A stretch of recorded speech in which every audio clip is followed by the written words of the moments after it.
Hey, there's something I've been wanting to talk about for a little while. I had some hesitations about it, and I'll explain why soon, but that thing is unschooling. The reason that I am not excited to share so much about unschooling is because it's one of those things that gets very misunderstood, very judged, and sometimes also very distorted and misapplied. And so it's one of those topics that I would say proceed with caution, both when we're talking about it publicly and also if you're trying to implement it or experiment with it with your own family. It's not something that we've ever done in any kind of a pure way, but it's something that I'm going to explain what it is in a second. But it's something that I really, really respect and enjoy reading about and sort of take a little bit of the theory of it and some of the techniques of it and a lot of the philosophy behind it and apply it to the way that we do learning in our family. Two of the books that gave me a tremendous amount of inspiration when we first started our homeschooling, I hate the word journey, I feel like it's abused already, but okay, journey, process, whatever, are this one that's probably going to come out backwards, the Unschooling Unmanual. It's a skinny, easy to read, packed with like powerful information and inspiration book about very pure unschooling ideology. I'm going to make a post, a regular Instagram post with a picture of these two books, I hope. It's there.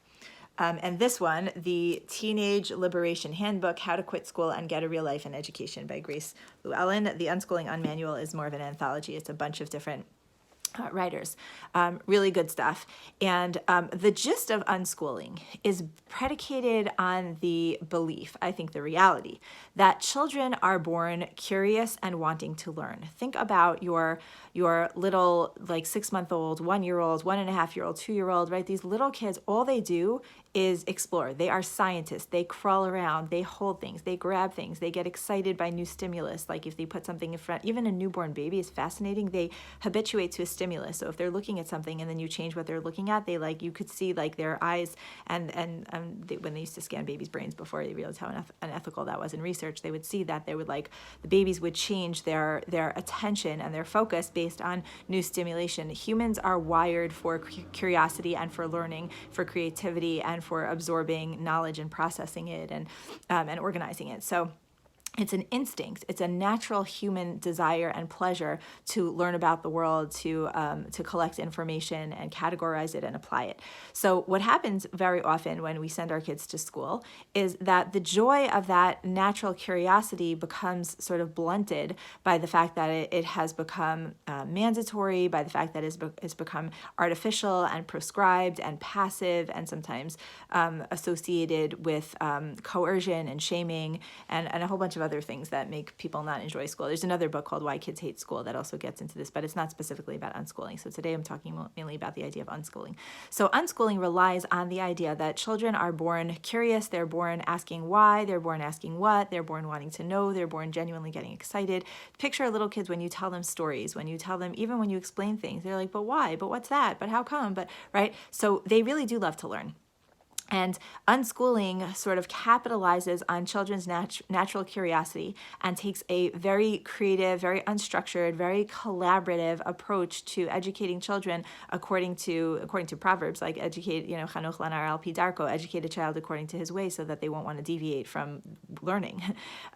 So what they do in unschooling families is they get to know the curiosities and the intellectual and emotional and psychological areas of need and interest of each child, and then they kind of use that as the way to foster presenting materials and learning styles and opportunities for the children. Okay, so I actually was hesitant to make this video because there's so much to say on it, and I know I wasn't going to have like the time or the organization to do it properly, but I feel like there are so many families right now that are just kind of struggling with the way either schools are trying to impose a learning schedule or a learning system of curriculum or Zooms or calls or worksheets that are not working.